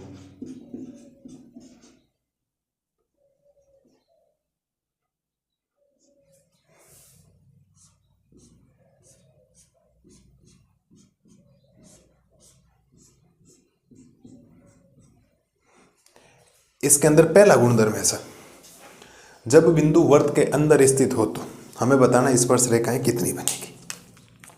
चेक कर लेते हैं सर, कोई समस्या नहीं।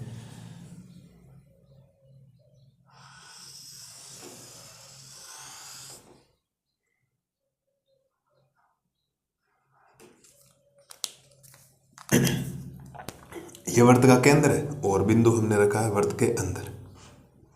भाई हमने तो बोला जब बिंदु वर्त के क्या हो, अंदर हो, और जब बिंदु वर्त के अंदर हो तो चेक कर लेते हैं कितनी स्पर्श रेखाएं बनेगी। ठीक है, तो लाइन बनाते हैं यहां से गुजरती हुई एक।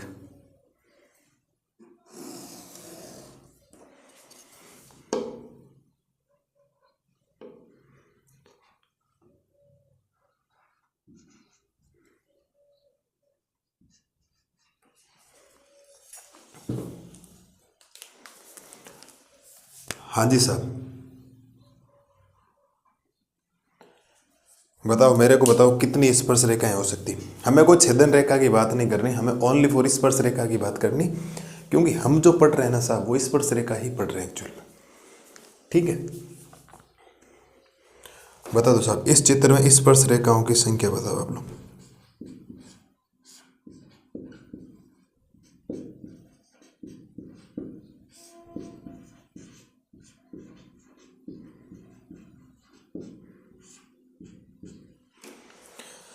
आप कहेंगे सर स्पर्श रेखा का मतलब पहली बात तो ये होता है जो वर्त को एक बार प्रतिच्छेद करे।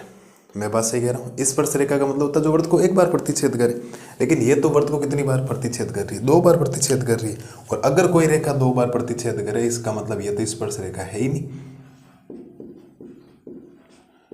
इसको तो हमने क्या नाम दिया था? छेदन रेखा नाम दिया था। इसका मतलब स्पर्श रेखाएं कितनी होगी? स्पर्श रेखाओं की संख्या आपके सामने होगी साहब 0।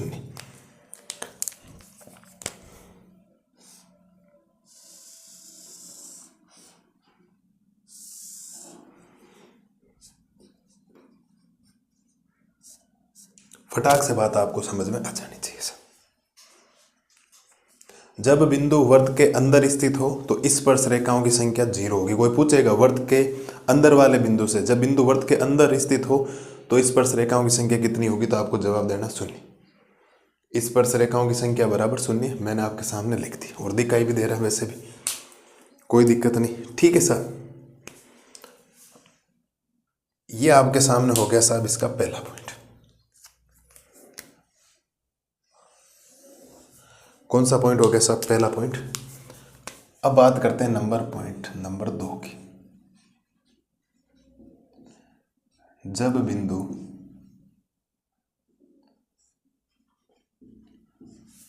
बिंदु वर्त पर स्थित हो,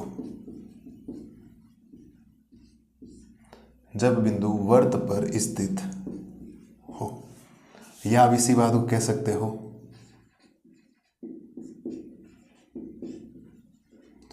जब बिंदु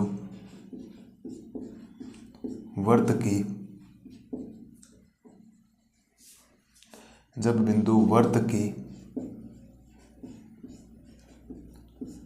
परिधि पर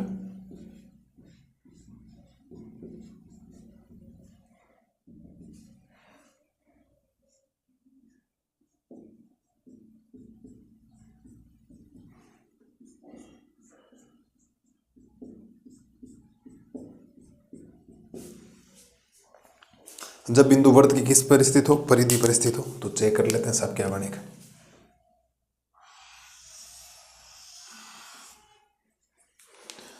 बहुत गंदा बना है यार वर्त तो, अच्छा बना ही नहीं बिल्कुल भी। था शाबाश, इस बार अच्छा बन गया। बिंदु कहाँ होना चाहिए? वर्त की परिधि पर। तो वर्त की परिधि में कहीं पर भी खींच दो, यहां पर आपने एक बिंदु रख दी। ये P बिंदु है और इससे स्पर्श रेखाएं कितनी हो सकती? एक होगी। एक बार इस पे स्थित होती तो एक स्पर्श रेखा बनती।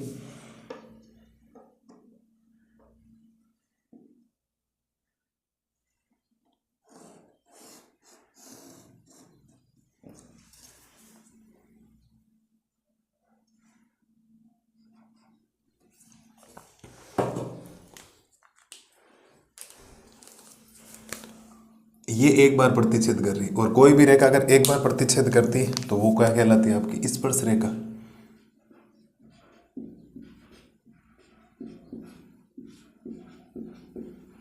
कौन सी स्पर्श रेखा?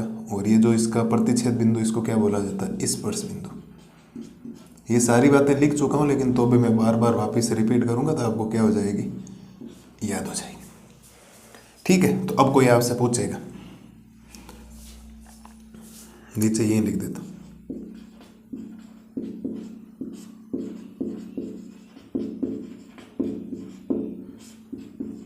स्पर्श रेखाओं की संख्या बराबर कितनी साहब? एक। इसका मतलब वर्त के ऊपर अगर कोई बिंदु स्थित है या वर्त पर स्थित है, यानी वर्त की परिधि पर स्थित है, तो स्पर्श रेखाओं की संख्या कितनी होगी साहब? एक होगी।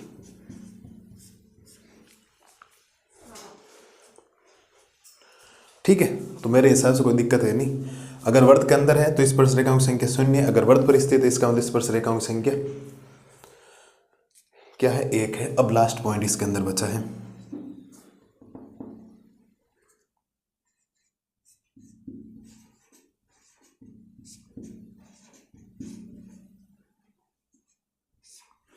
जब बिंदु वर्त के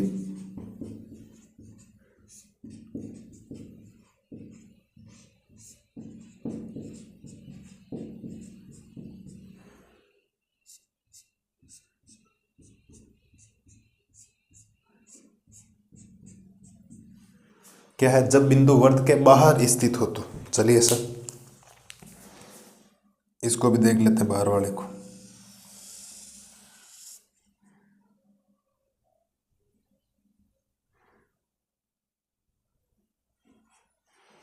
ठीक है, ये वर्त है और इस बार वर्त के एक बिंदु बाहर रख देते हैं यहाँ पर। ये आपने एक बिंदु बाहर रखा और इस बाह्य बिंदु से दो स्पर्श रेखाएं बनती है, आपको पता हो तो। मैंने वैसे भी आपको बता दिया था, बेसिक बातें जब करवाई थी आपको, तो भी मैं आपके सामने बढ़िया तरीके से लिखने का प्रयास करता हूँ। ठीक है, डायग्राम अच्छा बना। बाकी ये तो हम सिद्ध करेंगे वैसे भी कितनी स्पर्श रेखाएं जो होती।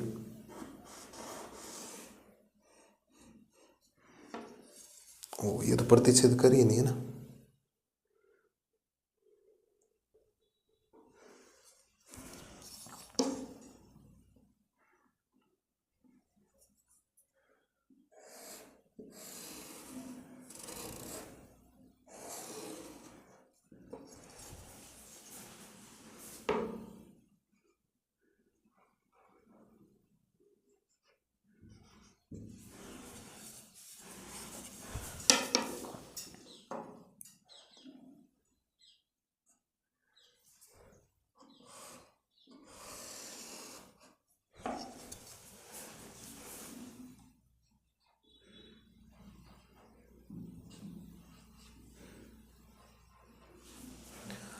ये लो सर,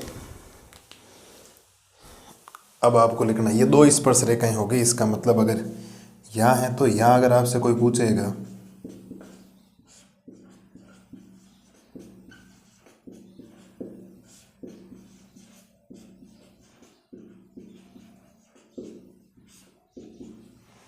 स्पर्श रेखाओं की संख्या बराबर, आपको इस बार याद रखनी है 2 होती। कितनी याद रखनी है सर?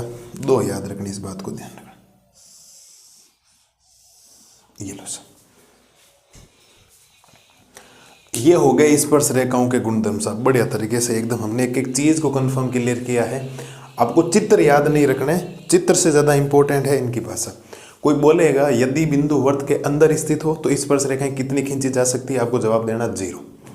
यदि बिंदु वर्त पर स्थित हो यानी वर्त की परिधि पर स्थित हो तो स्पर्श रेखाओं की संख्या कितनी होगी? 1। और वर्त के बाह्य बिंदु से वर्त पर कितनी स्पर्श रेखाएं खींची जा सकती है, यानी वर्त के बाहर वाले बिंदु से कितनी स्पर्श रेखाएं खींची जा सकती है, 2। ये 3 पोजीशंस आपको याद रखने। चित्र तो मैंने जानबूझकर बनाए क्योंकि मैं चाहता था एक नोट में 3 पॉइंट भी लिखवा सकता था, लेकिन चित्र से चीज़ें समझ में आती है, एक एक चीज़ कन्फर्म होती कि एक्चुअल में ये हो कैसे रहा। ठीक है, और ये भी तो आपको पता है कि ये स्पर्श रेखाएं दोनों आपस में बराबर है लंबाई में, ये वाली और ये लाइन आपस में बराबर है। और ये हम सिद्ध करेंगे कल की क्लास में, पर मैं 10.1 10.2 करेंगे तब कल मैं आपको इसको सिद्ध करवा दूँ, चिंता मत करो आप लोग। टेंशन किस बात की, चित्र याद रहे या नहीं रहे आपको याद रखना है।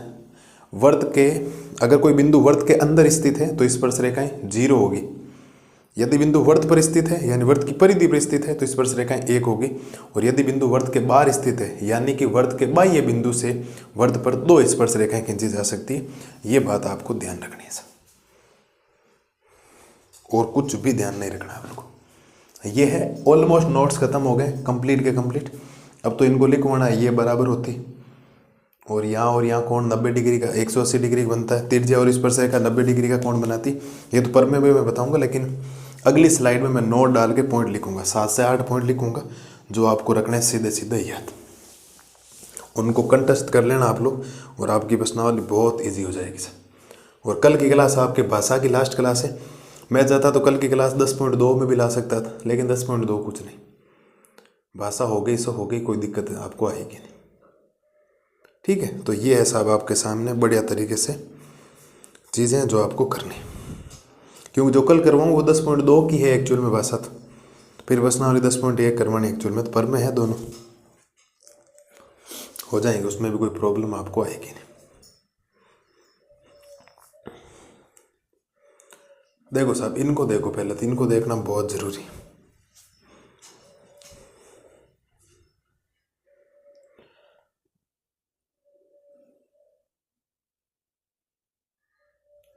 ठीक है, उम्मीद है कि आज अभी जो मैंने बातें आपको बताई वो बढ़िया तरीके से क्लियर हो रही होगी। हमने 20 से 21 मिनट लगाए थे शुरुआत बेसिक पढ़ने में, फिर हमने भाषा लिखी, महत्वपूर्ण चित्र पढ़े, लास्ट स्लाइड में हमने स्पर्श रेखा और छेदन रेखा के बारे में पता किया, और अब हमने वापस चीज़ मैं वापस लिख रहा हूँ, देख लो ये छेदन रेखा क्योंकि 2 बार प्रतिच्छेद कर रही है, ये 1 बार प्रतिच्छेद कर रही स्पर्श रेखा है, वर्त और स्पर्श रेखा का प्रतिच्छेद बिंदु स्पर्श बिंदु कहलाता है। सारी बातें मैं तो रिपीट कर रहा हूँ, इसीलिए कर रहा हूँ ताकि आपको याद हो जब बार बार लिखी जाए तो। बोलो साहब, हर बार मैंने तो डायग्राम बनाए आपके लिए, कोई समस्या भी नहीं किसी प्रकार की। कीजिए साहब, कीजिए फटाफट इसको कीजिए, और बढ़िया तरीके से रिवीजन आपको करना, याद करनी है। मेन मुद्दा ये है, इन चीज़ों को छोड़ना कुछ भी नहीं, एक एक चीज़ आपको कंठस्थ याद होनी चाहिए, और अगर याद है तो कोई समस्या नहीं, अगर याद नहीं है तो फिर समस्या ही समस्या है ना। 10.2 जो प्रश्नावली करेंगे उसमें भाषा काम आएगी। जब मैं पूछूं आपसे तो आपके पास कोई बहाना नहीं होना चाहिए कि नहीं सर याद नहीं है हमें, ऐसा मत करना आप लोग।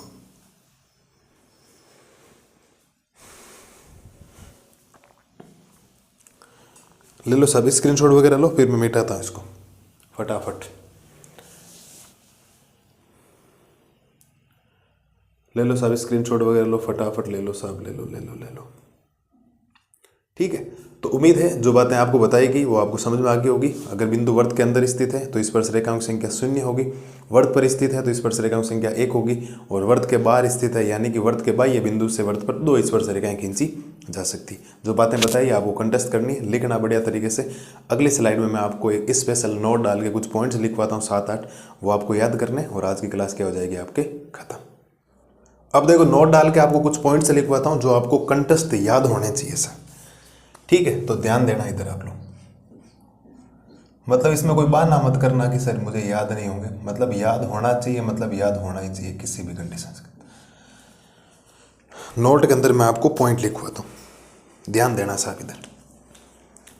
पहला पॉइंट,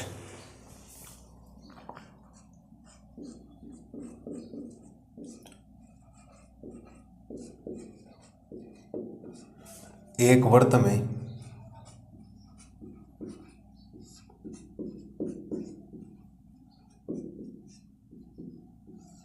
अनंत त्रिज्याएं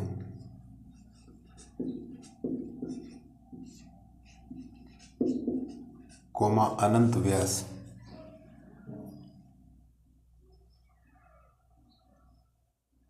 एक वृत्त में अनंत त्रिज्याएं कोमा अनंत व्यास।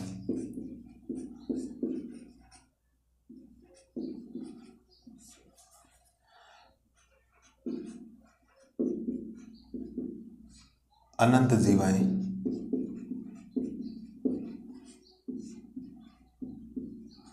हो सकती है। एक वृत्त में अनंत त्रिज्याएं हो सकती है, एक वृत्त में अनंत व्यास भी हो सकते हैं, और एक वृत्त में अनंत जीवाएं भी हो सकती है। इस बात को ध्यान, कोई पूछ ले एक वृत्त में कितनी जीवाएं खींची जा सकती है, तो अनंत जीवाएं खींची जा सकती है। इस बात को ध्यान रखना। ठीक है साहब, ये हो गया पहला पॉइंट। दूसरा पॉइंट,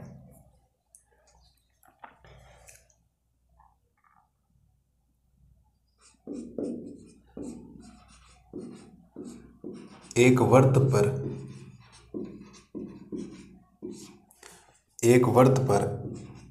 अनंत स्पर्श रेखाएं, एक वृत्त पर अनंत स्पर्श रेखाएं खींची जा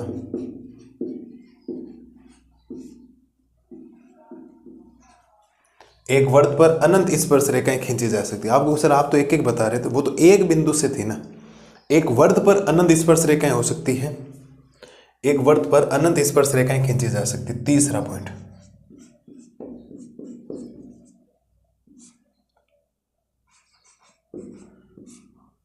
एक वृत्त के एक बिंदु से एक वृत्त के एक बिंदु से एक और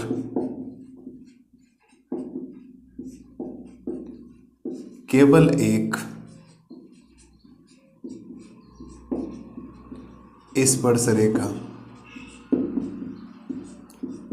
खींची जा सकती है।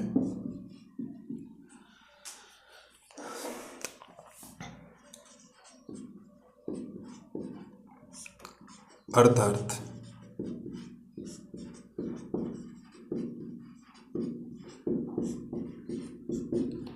स्पर्श रेखाओं की संख्या बराबर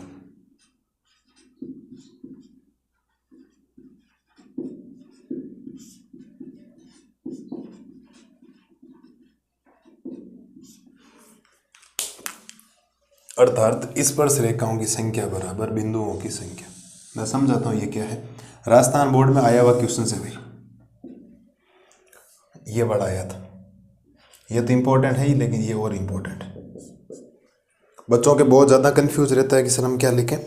तो आपको अगर पूछा जाए कि वृत्त के एक बिंदु से कितनी स्पर्श रेखाएं खींची जा सकती है, तो एक, और वृत्त पर कितनी खींची जा सकती है, तो अनंत। क्यों? क्योंकि वृत्त के ऊपर तो अनंत बिंदु हो सकते हैं ना, तो अनंत स्पर्श रेखाएं हो सकती है। तो मैंने लिख दिया स्पर्श रेखाओं की संख्या बराबर बिंदुओं की संख्या। एक बिंदु से एक, तो 2 से 2, 10 बिंदुओं से 10 स्पर्श रेखाएं, 15 बिंदुओं से 15 स्पर्श रेखाएं, और वृत्त पर तो अनंत बिंदु हो सकते हैं। इसका मतलब वृत्त पर कितनी स्पर्श रेखाएं अनंत खींची जा सकती है। एक वृत्त पर अनंत स्पर्श रेखाएं खींची जा सकती है, और एक वृत्त के एक बिंदु से एक और केवल एक स्पर्श रेखा खींची जा सकती है।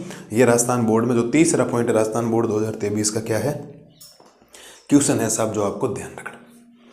ठीक है साहब, तीनों पॉइंट आपको एकदम बढ़िया तरीके से क्लियर हो जाने चाहिए। बात करते हैं नंबर 4 की। किसकी बात करते हैं साहब? नंबर 4 की।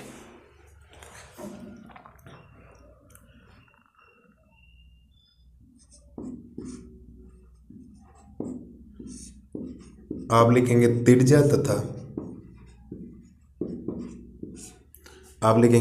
तथा स्पर्श रेखा के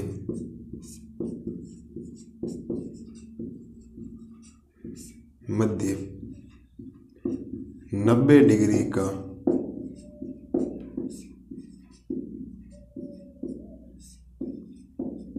कोण बनता है। त्रिज्या तथा स्पर्श रेखा के मध्य 90 डिग्री का क्या बनता है साहब? कोण बनता है। ये आपको बात ध्यान रखनी है। बाकी ये पर में 10.1 है, वो हम कल की क्लास में क्या कर लेंगे, सिद्ध कर लेंगे। सारी चीज़ें मैं आपको वहाँ बता दूंगा। अभी आपको याद रखना, कोई पूछ ले त्रिज्या और स्पर्श रेखा के मध्य कितने डिग्री कोण बनता है, तो 90 डिग्री यानी समकोण बनता है। इस बात को ध्यान रखना। ठीक है, ये आपको बात ध्यान रखनी है।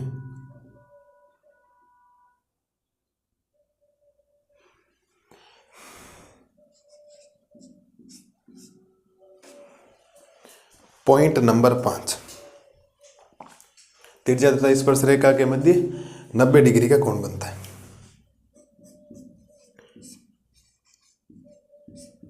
एक वृत्त में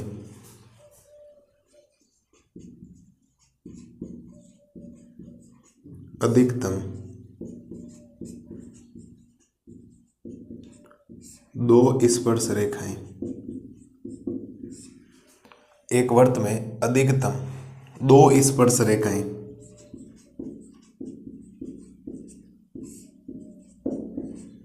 समांतर हो सकती है। एक वृत्त में अधिकतम 2 स्पर्श रेखाएं क्या हो सकती है साहब? समांतर हो सकती है। इस बात को ध्यान रखना। और ये जो पॉइंट है ना, ये वाला, इसका डायग्राम मैं आपको साइड में बना के बताता हूँ। इसका डायग्राम मैं आपके लिए थोड़ा साइड में बनाता हूँ, क्या है क्या नहीं, ध्यान देना साहब थोड़ा सा,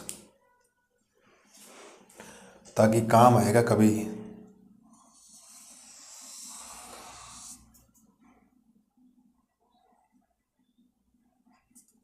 आपने एक बिंदु यहाँ ले लिया P और एक बिंदु यहाँ ले लिया Q, तो इससे एक स्पर्श रेखा आप लोग बनाओगे।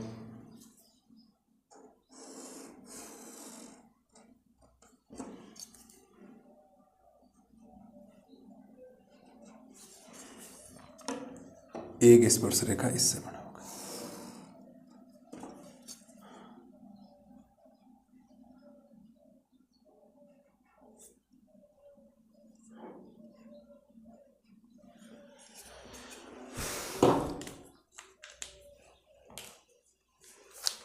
ठीक है, और ये दोनों स्पर्श रेखाएं आपस में क्या है साहब? समांतर है। मतलब अगर मैं इसको नाम दे दूं, ये A नाम दे दूं, ये B नाम दे दूं, ये C नाम दे दूं और ये D दे दूं, तो मैं यहाँ से ये कह सकता हूँ कि यहाँ पर AB समांतर है CD के। ठीक है, इसका चित्र आप साइड में बना लेना, मैंने आपके लिए बना दिया। ये दोनों स्पर्श रेखाएं समांतर, और 2 से ज़्यादा कभी समांतर हो ही नहीं सकती। अगर आपने यहाँ तीसरी यहाँ बनाई तो वो इनको प्रतिच्छेद करते हुए निकल जाएगी। मैं तो बात कर रहा हूँ समांतर। तो किसी भी वृत्त में 2 से ज़्यादा कभी भी समांतर स्पर्श रेखाएं नहीं हो सकती। कोई पूछे एक वृत्त में कितनी स्पर्श रेखाएं समांतर हो सकती है, तो आपको जवाब देना 2। इस बात को ध्यान रखना। ठीक है, मैं इसको हाईलाइट कर लेता हूँ, आपको थोड़ी सी लाइनें ध्यान रखनी। समांतर कितनी हो सकती? 2 स्पर्श रेखाएं ज़्यादा से ज़्यादा क्या हो सकती है आपके? समांतर हो सकती। तो ये हो गया आपके पॉइंट नंबर 5 जो आपको ध्यान रखना है। बात करते हैं पॉइंट नंबर 6 की। ठीक है, पॉइंट नंबर 6 की बात करते हैं तो आप लिखेंगे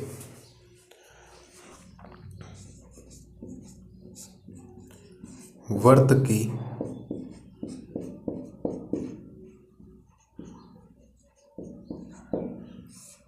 की 2 त्रिज्याओं तथा 2 स्पर्श रेखाओं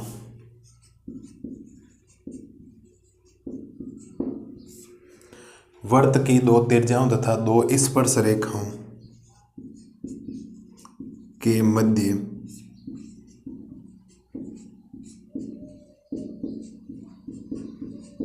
बने कोणों का योग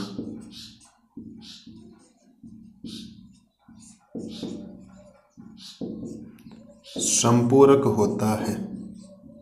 आप कहेंगे सर गुरुजी संपूरक का मतलब क्या होता है? संपूरक का मतलब 180 डिग्री तो होता है। अगर 2 कोण मिलकर 90 डिग्री बनाते तो उसको पूरक कोण बोला जाता है, और 2 कोण मिलकर 180 डिग्री बनाते तो उसको क्या बोला जाता है? संपूरक होता है।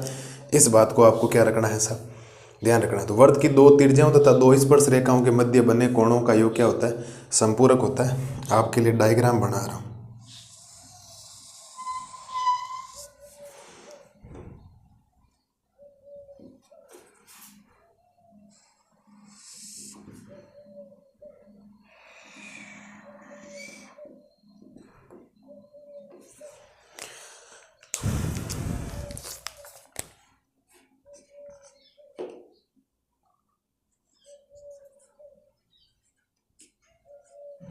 तो क्या बोला? वृत्त की 2 त्रिज्याओं, मतलब वृत्त की 2 त्रिज्याएं ये तो कौन बनाएगी? हाँ, ये बनाएगी, मतलब ये वाला कोण। तो मैं यहाँ से कह सकता हूँ कोण ए ओ बी प्लस, और इस स्पर्शरेखाएं ये वाला कोण बनाएगी ए पी बी, मतलब ए पी बी बराबर हो जाएगा 180 डिग्री। कितना हो जाएगा बराबर में 180 डिग्री, जो आपको चीज याद रखनी, मतलब दो त्रिज्याएं और दो स्पर्श रेखाओं के बने कोणों का योग, वर्त की दो त्रिज्याओं मतलब ए ओ बी तथा दो स्पर्श रेखाओं मतलब ए पी बी के मध्य बने कोणों का योग संपूरक होता है, मतलब 180 डिग्री होता है। ये है साहब आपके सामने 6 पॉइंट। मेरे हिसाब से कोई पॉइंट छूटना तो नहीं चाहिए, बाकी कोशिश ये की है कि सारे पॉइंट लिखवा दिए मैंने। अब ऐसे त्रिभुज के कुछ नियम काम आएंगे, वो तो इतना कोई नहीं है खास, वो तो अब आपको पता होना चाहिए समरोहांग क्षमता, और एक किसी बिंदु के चारों ओर बने सभी कोणों का योग 360 डिग्री होता है, वो भी बातें पता है, मैं आपको बता दूंगा जब आएगी। मेरे हिसाब से कोई बात छूटी नहीं है, और अगर ऐसे कोई छूट जाएगी तो मैं अगला जो क्लास लूँगा अभी परमे वाला 10.1 और 10.2 उसमें आपको मैं बातें बता दूंगा। बाकी यही है, एक वर्त में अनंत त्रिज्याएं, अनंत व्यास और अनंत जीवाएं हो सकती, एक वर्त पर अनंत स्पर्श रेखाएं खींची जा सकती, एक वर्त के एक बिंदु से एक और केवल एक स्पर्श रेखा खींची जा सकती, त्रिज्या तथा स्पर्श रेखा के मध्य 90 डिग्री का कोण बनता है, एक वर्त में अधिकतम दो स्पर्श रेखाएं समांतर हो सकती, चित्र बना दिए मैंने, और वर्त की दो त्रिज्याओं तथा दो स्पर्श रेखाओं के मध्य बने कोणों का योग संपूरक होता है, यानी 180 डिग्री होता है। चित्र भी मैंने आपको, चित्र आप थोड़ा सा ढंग का बना लो, मैं ऐसे ही बना ली, टाइम पास कर ली, और ये तो हम सिद्ध करेंगे वैसे अपना क्वेश्चन नंबर जो 10 है उसके अंदर टोटल चीज़ करनी। बाकी मेरे को नहीं लगता कोई पॉइंट छूटना चाहिए, सर नहीं छूटा सही, मेरे को जितना याद है, मेरे को जितना आइडिया है, जितना दिमाग में अगर मेरी बातें आ रही है ना उसके हिसाब से तो कुछ भी नहीं छूटा, कुछ भी नहीं, सारी बातें मैंने आपको बता दी। अब इनको नोट करना आपको बढ़िया तरीके से नोट डाल के, और 6 के 6 पॉइंट आपको याद होने चाहिए, इस बात को ध्यान। बाकी सारे रिलेटेड हैं, एक मैंने ज़्यादा लिखवाया त्रिज्याओं वाला, कोई पूछ ले क्या पता एक वर्त में कितनी जीवाएं खींची जा सकती, तो अनंत जीवाएं हो सकती, कोई पूछ ले, कोई पता नहीं है भाई उसका। विश्वास एग्जामिनर काम करेंगे नहीं, हम तो अपनी 100% तैयारी करेंगे, ताकि जिस दिन पेपर देने जाए उस दिन हमें कोई समस्या नहीं किसी प्रकार की। सही बात है या नहीं? बिल्कुल सर। आप कहेंगे सर आप तो एकदम सही कहते हो, गलत तो कभी कहा ही नहीं आप लोगों ने, बोलो सर। और कोई पूछ ले एक वर्त के एक बिंदु से कितनी, तो एक, दो से कितनी, दो, तो जितने बिंदु है उतनी स्पर्श रेखाएं होगी, बात खत्म। तो ये है साहब आपके सामने आज की राम कहानी, जो घंटे भर हमारे सामने चली है, और बढ़िया तरीके से हमने नोट्स को लिखा, और 3 लेक्चर हमने इसके इंट्रोडक्शन के ले लिए। एक इंट्रोडक्शन का लेक्चर और बचा, कल ही पूरा कर लेते हैं, क्यों 10.2 में करेंगे, कल ही पूरा कर लेते हैं। आधा लेक्चर 10.1 का, आधा लेक्चर 10.2 का, क्योंकि पर में 10.1 से पहले और पर में 10.2 से पहले, तो साथ में कर लेते हैं, फिर प्रश्नावली करना रहेगा उदाहरण, क्योंकि 10.1 में तो एग्जाम्पल है ही नहीं, तो अगली क्लास इंट्रोडक्शन होने का सीधे 10.1 ही, और 4 ही क्वेश्चन है छोटे छोटे, तो सीधे ही बता दूँ, कोई दिक्कत नहीं आएगी उसके अंदर। मुझे नहीं लगता कोई दिक्कत आपको आएगी, किसी भी प्रकार की आपको दिक्कत नहीं आएगी सब। और जो बातें आपके सामने लिखी हुई है इनको आपको कंठस्थ याद करना है। सॉरी, इनको क्या करना है? कंठस्थ याद करना है, मतलब याद करना है किसी भी हालत में, दूसरा कोई ऑप्शन नहीं होना चाहिए आपके पास।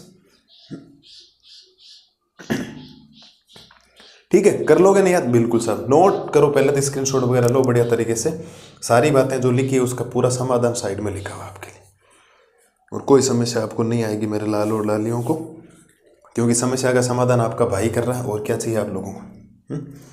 इससे बढ़िया चीज़ क्या हो सकती है? ये सारी चीज़ें आपको आगे सिद्ध भी करवाऊंगा, ये तो छठा जो पॉइंट है। बाकी छोटे मोटे कोई पॉइंट बच गए हैं तो मैं अगली क्लास में लिखवा दूँ, कोई समस्या वाला काम है नहीं वहाँ पर। करो साहब, यहाँ तक करो, पहला काम तो यहाँ तक बहुत ज़रूरी हो गया, इंपॉर्टेंट चीज़ें फटाफट कर लो सब, ये बहुत इंपॉर्टेंट का पॉइंट है, छोटे छोटे सवाल में बहुत काम आता है, इस बात को ध्यान रखना। एक पॉइंट बच गया, देखो याद आ गया, इससे ही रिलेटेड था, वो 7वां पॉइंट है यहाँ से। वर्त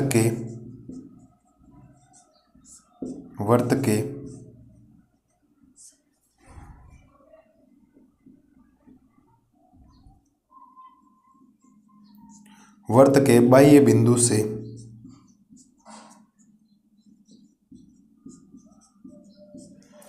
वर्त के बाह्य बिंदु से वर्त पर खींची गई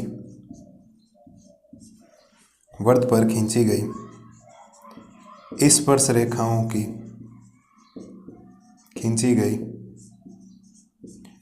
रेखाओं की लंबाइयाँ बराबर होती है, अर्थात AP और BP आपस में क्या होती है, बराबर होती है। ये आपको ध्यान रखिए। तो मैं आपको बता चुका हूँ वैसे भी, ये और ये, तभी तो ये कोण बराबर है, क्योंकि सम्मुख कोण बराबर हो जाएंगे इनके, है ना। चित्र तो नहीं, त्रिभुज तो नहीं बन रहा है एक्चुअली, तो भी मैं कह सकता हूँ यहाँ से AP और BP बराबर। साहब ये भी मैंने बताया था ना, दोनों बराबर होती। वर्त के बाह्य बिंदु से वर्त पर खींची गई स्पर्श रेखाओं की लंबाई बराबर होती है, और वर्त के बाह्य बिंदु से वर्त पर 2 स्पर्श रेखाएं खींची जा सकती है, और दोनों की दोनों लंबाई में क्या होगी, बराबर होगी। ठीक है, तो बढ़िया तरीके से इसका स्क्रीनशॉट वगैरह ले लो, और आज की क्लास को करते हैं सब बर खत्म, फटाफट ले लो स्क्रीनशॉट। आपको 5 सेकंड दे रहा हूँ। जो बातें आपको 7 पॉइंट लिखवा रखें, कंटस्थ आपको याद होने चाहिए, मतलब याद होने चाहिए, कोई दूसरा बहाना होना नहीं चाहिए आपके पास। ठीक है, तो बढ़िया तरीके से ये करना। आज की क्लास को खत्म कर रहे हैं, घंटे भर के आसपास हुई है। बढ़िया तरीके से नोट्स को रिवाइज करना, क्या चीज़ें लिखवाई क्या नहीं। पूरा 10वें चैप्टर का मैंने बेसिक कंसेप्ट आपके सामने रखा। भाषा यही है। कल की क्लास में 2 पर में करने हैं आपको, छोटे से, कोई ज़्यादा लंबा चौड़ा काम है नहीं। तो बढ़िया तरीके से मस्त रहिए, स्वस्थ रहिए, और शानदार तरीके से आपको रिवीजन करना है। मैं लाता हूँ आपके लिए कल पर में 10.1 और 10.2 का सॉल्यूशन। तब तक के लिए राम राम।